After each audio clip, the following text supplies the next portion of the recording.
Hi there, welcome. My name is Chris Porter. I have ADHD and I'm an ADHD coach. I interview other coaches as well as people with ADHD to learn about their experiences, gather stuff just for my own benefit, and figured might as well be recording these and help other people as well. So welcome, thanks for joining. I recently had the chance to catch up with my old friend, Michael Tucker, who we've known each other for at least 15 years. Michael is a coach of coaches. So he trains other coaches working at the Institute for Integrative Intelligence. He also founded Coaching for Everyone, which seems like a really cool organization. So in this wide-ranging conversation, Michael and I talked about my favorite analogy for ADHD. He gave some advice to new coaches that are maybe just getting started in their journey, how to market themselves, how to get new customers and new clients. He also just shared some really great advice for somebody first getting into coaching. I've been doing it for almost a year now, but if you're in your first year of coaching, some of his advice around coaches coach was really great. Trusting in your unique process, that you do need to trust the process, but that varies for each person. So some really great takeaways that I'm super glad that I recorded this conversation with him. So without any further ado, enter the conversation with Michael Tucker and enjoy that background of the beach behind him. Cheers. Show it to us. Yeah, man. Damn, that is gorgeous. Dude, thanks for jumping on. I'm excited to connect with you again. We met, what was it, 15 years ago at the first startup weekend here in Tucson? That's right. It's been a while. I'm really glad that you reached out. There's very few people that I would actually take a phone call from on my vacation. And you're one of those folks, Chris. So who are you? I mean, I know about you, but who am I? Yeah, I'm some guy doing a Zoom call with you. No, just for those who are watching, my name is Michael Tucker, and I am an executive coach. I specialize in working with high stakes, high visibility leaders that generally have some type of life or death responsibility. And I also train coaches at the Institute for Integrative Intelligence.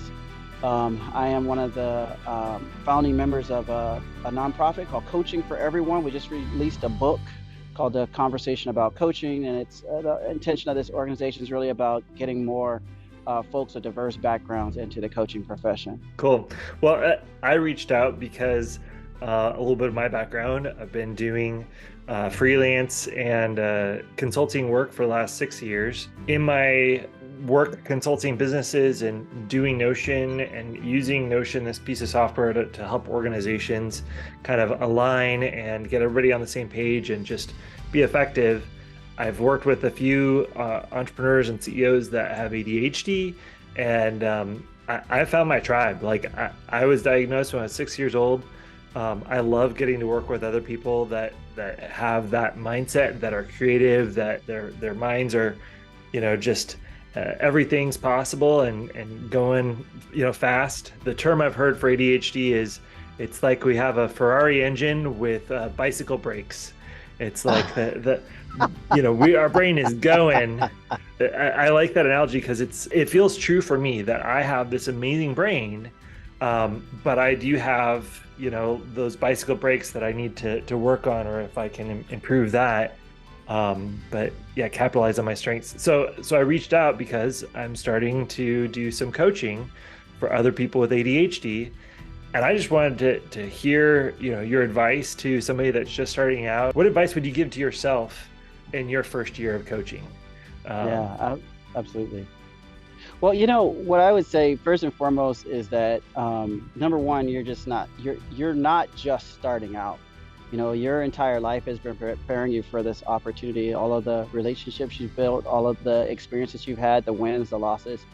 And so, and that would definitely be a sound piece of advice. I think a lot of times people come into the space and they think there's, some kind of, there's this aura, this mythical coach creature that they think they are supposed to become. And And they start to look at what everybody else is doing, and they lose track of the fact that, hey, I've been living for the last umpteen years, and my experience has prepared me for this moment. So one piece of advice is, number one, you've started a long time ago. Number two is to really dive deep, first and foremost, into your inner work, because when we do our inner work, that allows us to go deep with clients. We can never go, we can only go as deep with a client as we're willing to go with ourselves, and more specifically, as we've been with ourselves, right? So that inner work. Another thing that I would tell myself early on is trust the process. The process is, and here's the funny part, the process is your process. It's not going to be like anybody else's process. And so I would definitely say that. And then the last thing I would say is dive deep and dive fast into mastery. So study everything you can, learn everything that you can. And I know that, Chris, you have already been working in the tech space. You've already been working with leaders. And so the way I see what you're offering is you're just going deeper. You're just going deeper. You're adding a whole other layer of value in terms of being able to support your clients. And so when I think about mastery, and specifically for coaching, there's a couple of different things I like to think about when I think about coaches. So I categorize coaches in, I put coaches in 3 categories, and I will tell you, I've been in all 3 categories. There's no right or there's no wrong way to do it, but I think it's important to know. And so the first category I call the old soul. And so the old soul is just this incredible human being that people come to and talk to, and they receive wisdom from, and maybe they buy them a meal. And they're not really looking for much more, and they're on their way. They're helpful human beings, and we need those souls. The next group I call is the Maverick coach. And so Maverick coaches are coaches who maybe have read a book or 2 on coaching. Maybe they watched some YouTube videos and they've convinced people to give them money. And so and that's not necessarily a bad thing if you read a lot of books and you watch a lot of YouTube videos and you go to a lot of training, and eventually you actually start to embody this beingness. There's a lot of creativity, a lot of ingenuity in that space, and there's some very, very successful coaches there. And then the final stage, I would say, when I think about coaches, or the last group, is what I call the ICF, the International Coaching Federation Credential Coach. And so these are individuals who've taken a course of study, 100, 25 hours, maybe or more. They've gone through testing and they've had their coaching reviewed and so forth. And they're really bringing this next level of mastery. They live by a code of ethics, and lots of doors can be open for them through that path. So I've said a lot. I'm going to stop and just invite you to get some words in here. No, that's good. I love those categories. Where my head is at right now, as somebody that's embarking on this journey, I was going through an incubator program, and really in November, partly through that incubator program was when I realized, okay, I want to focus on people that have ADHD and create resources. And I have 2 people that I'm working with right now. And the problem, or the challenge that I'm facing right now, is just, how do I grow at this point? Like, what it would be the best suggestions for you, from you, for how to reach new people, or how to reach the market, other than just the people that are, or starting to email everybody that I know, or reach out to people like you. What do you think is that next step? Yeah, absolutely. Well, in the words of one of my mentors, Rich Lippman, he says, if you're a coach, coach. That's how you grow. If you're a coach, coach. And when you're first starting out, there may be some free coaching that you do. There may be some nonprofit work that you do. There may be smaller contracts that you take on, opportunities The opportunities are in the relationships. It's building relationships, it's checking in on folks, connecting with them, and powerfully serving them. And I think that what happens a lot of times is sometimes we, I know you have a marketing background, I have a marketing background. And so what I tried to do was I tried to bring my marketing background to coaching. And there's some value to that in terms of like really, kind of creating brand and that kind of thing. But when it comes to the aspect of creating clients, you really have to be with people. It's just being with people. And so that might be speaking at events, that might be going to different networking events. It could be connecting with a network of coaches that really understand what you're doing and are comfortable referring clients to you. So there are a number of different ways to grow. Cool. That's great.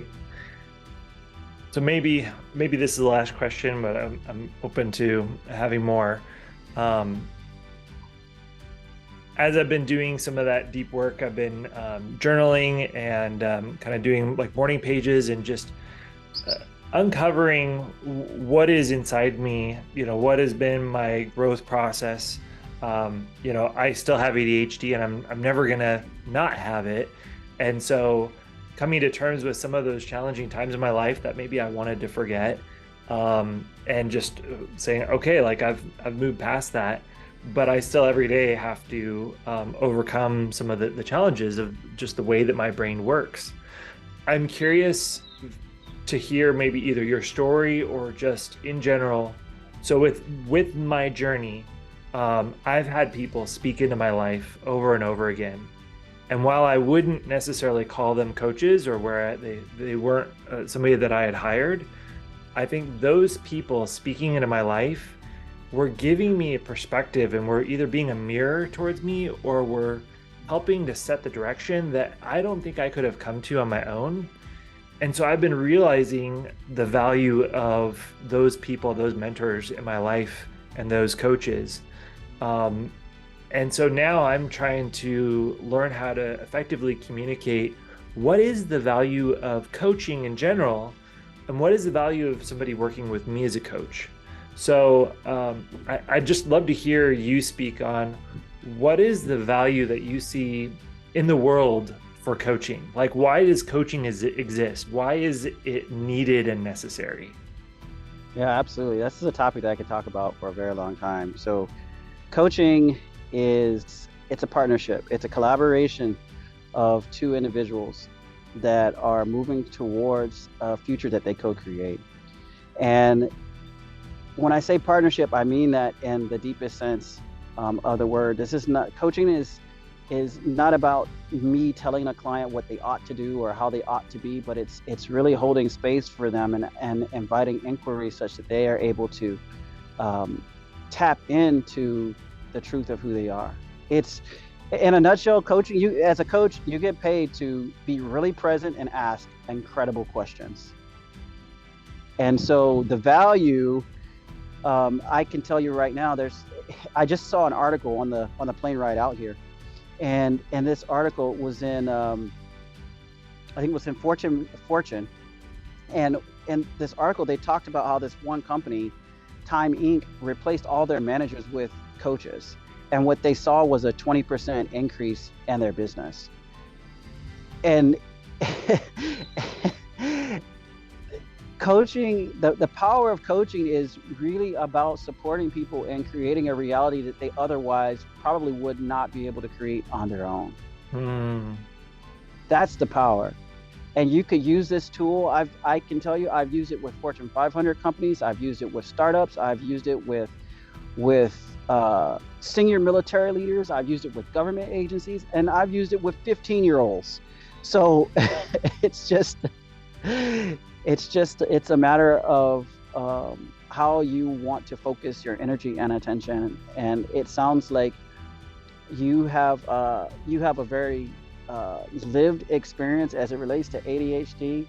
There's some tips and tricks and so forth that you've come up with that have helped you on your journey.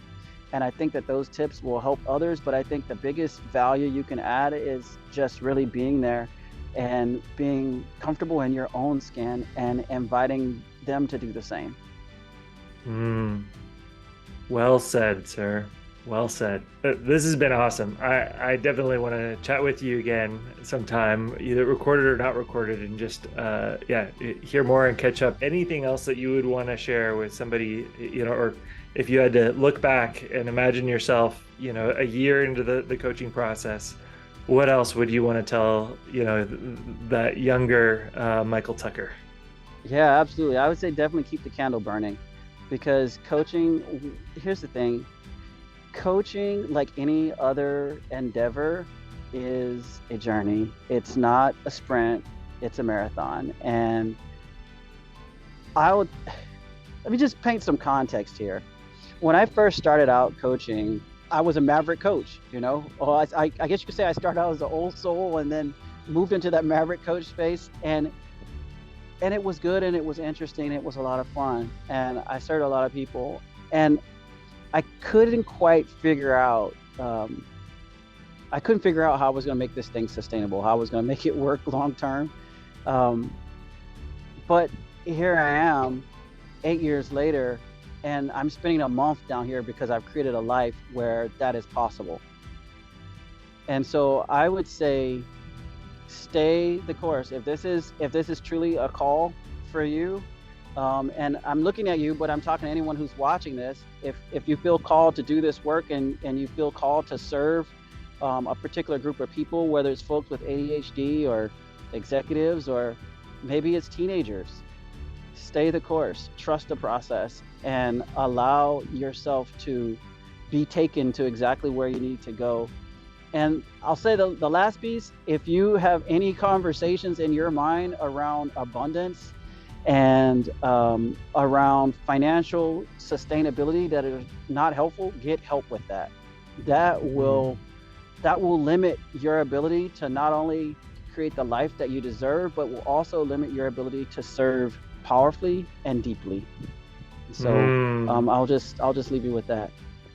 Any good books on how to start shifting your mindset in those areas? Oh my gosh, or good resources? Okay. That's so good. I'll tell you what, maybe I'll give you a list and we can pop it in the show notes. Awesome. There are a few that I've read that I think folks would appreciate. See, I'm just creating space for you, Michael, to share the things. Well, I appreciate that, and I appreciate this opportunity for us to just share space and for you to create some space for yourself. Because, like I told you before, I mean, every time I've had the opportunity to see you, it's interesting. Even though you and I don't talk a whole lot, I pay attention to you, and so every time I've seen you over the years, it's always serving others in some kind of capacity. Whether it's helping folks with the technology piece, whether it's riding your bike because you want to be kind to the environment, whether it's just giving startups, new founders that little extra piece of encouragement. Like, that's how you show up in the world. And so you moving into this space seems like a very it's natural. It seems very natural, and I'm really excited about the future for you. Thanks, man. That really means a lot to me. So appreciate it. Absolutely, brother. Absolutely. All right. Well, don't let me interrupt your vacation. It looks beautiful out there. No interruption at all. But I am going to get back downstairs, and I think we've got some kind of, some kind of new. A friend of ours has invited us to this group of friends that are doing some type of consciousness workshop. So I'm pretty excited about it. All right. Well, yeah, I'd love to hear more about that when you get back into the world. Absolutely, brother. Take care of yourself, and I look forward to seeing you when I get back. All right. Sounds good.